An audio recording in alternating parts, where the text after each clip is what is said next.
Good afternoon. Still working our way through Numbers. We're going to read chapters 5 and 6.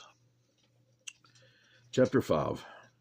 And the Lord spoke to Moses, saying, Command the children of Israel that they put out of the camp every leper, everyone who has a discharge, and whoever becomes defiled by a corpse. You shall put out both male and female. You shall put them outside the camp, that they may not defile their camps in the midst of which I dwell. And the children of Israel did so, and put them outside the camp, as the Lord spoke to Moses. So the children of Israel did.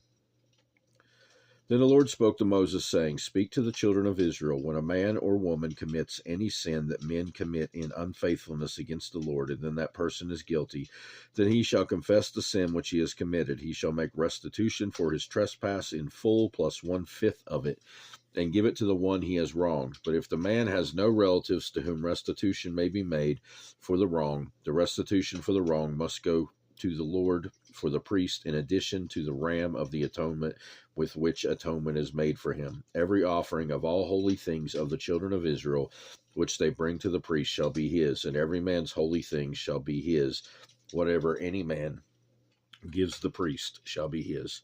And the Lord spoke to Moses, saying, Speak to the children of Israel, and say to them, If any man's wife goes astray and behaves unfaithfully toward him, and a man lies with her carnally, and it is hidden from the eyes of her husband, and it is concealed that she has defiled herself, and there was no witness against her, nor was she caught, if the spirit of jealousy comes upon him, and he becomes jealous of his wife, who has defiled herself, or if the spirit of jealousy comes upon him, and he becomes jealous of his wife, although she has not defiled herself, then the man shall bring his wife to the priest. He shall bring the offering required for her, 1/10 of an ephah of barley meal.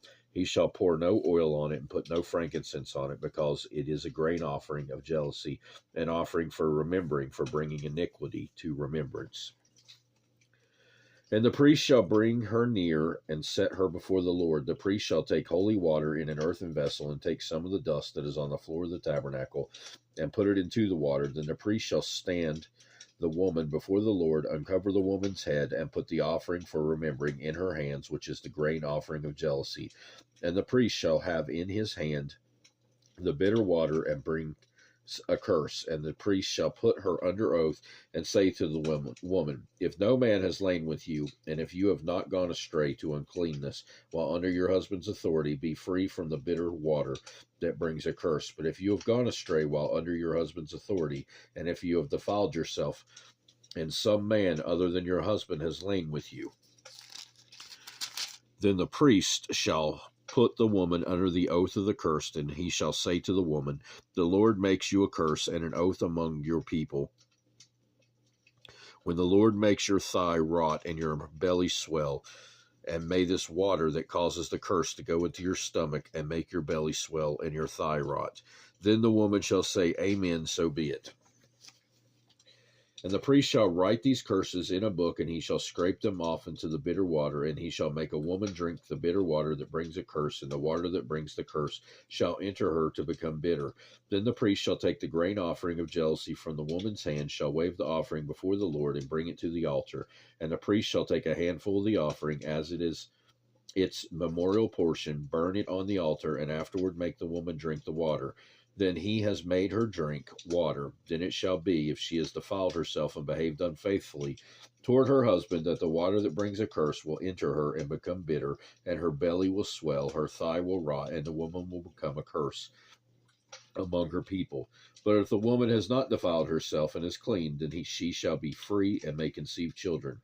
This is the law of jealousy, when a wife, while under her husband's authority, goes astray and defiles herself, or when the spirit of jealousy comes upon a man, and he becomes jealous of his wife. Then he shall stand the woman before the Lord, and the priest shall execute all this law upon her. Then the man shall be free from iniquity, but that woman shall bear her guilt. Chapter 6.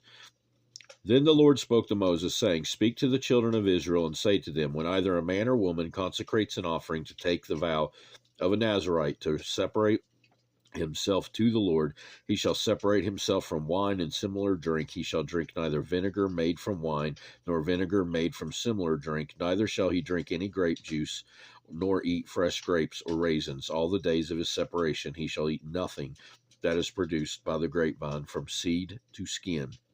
All the days of the vow of his separation, no razor shall come upon his head until the days are fulfilled for which he separated himself to the Lord. He shall be holy, then he shall let the locks of the hair of his head grow. All the days that he separates himself to the Lord, he shall not go near a dead body. He shall not make himself unclean, even for his father or his mother, for his brother or his sister, when they die, because his separation to God is on his head. All the days of his separation he shall be holy to the Lord. And if anyone dies very suddenly beside him, and he defiles his consecrated head, then he shall shave his head on the day of his cleansing. On the 7th day he shall shave it. Then on the 8th day he shall bring 2 turtle doves or 2 young pigeons to the priest to the door of the tabernacle of meeting. And the priest shall offer one as a sin offering and the other as a burnt offering, and make atonement for him, because he sinned in regard to the corpse.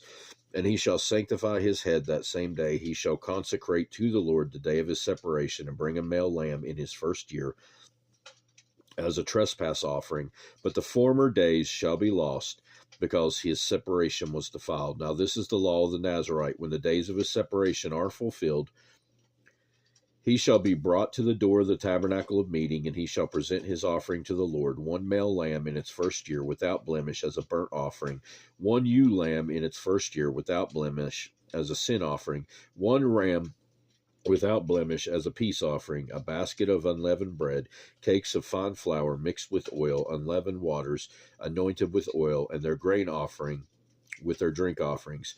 Then the priest shall bring them before the Lord, and offer his sin offering and his burnt offering, and shall offer the ram as a sacrifice of a peace offering to the Lord, with a basket of unleavened bread. The priest shall also offer its grain offering and its drink offering. Then the Nazarite shall have his consecrated head at the door of the tabernacle of meeting, and shall take the hair from his consecrated head, and put it on the fire which is under the sacrifice of the peace offering. And the priest shall take the boiled shoulder of the ram, 1 unleavened cake from the basket, 1 unleavened wafer, and put them on the hands of the Nazarite, after he has shaved his consecrated hair, and the priest shall wave them as a wave offering before the Lord. They are holy for the priest, together with the breast of the wave offering and the thigh of the heave offering. After that the Nazarite may drink wine. This is the law of the Nazarite who vows to the Lord the offering for his separation, and besides that, whatever else his hand is able to provide, according to the vow which he takes, so he must do, according to the law of his separation. And the Lord spoke to Moses, saying, Speak to Aaron and his sons, saying, This is the way you shall bless the children of Israel. Say to them, The Lord bless you and keep you. The Lord make his face shine upon you and be gracious to you. The Lord lift up his countenance upon you and give you peace. So they shall put my name on the children of Israel, and I will bless them. And that will do it for this time. We'll carry on at a later time, God willing, in Numbers. And hope you have a great rest of your day. Goodbye.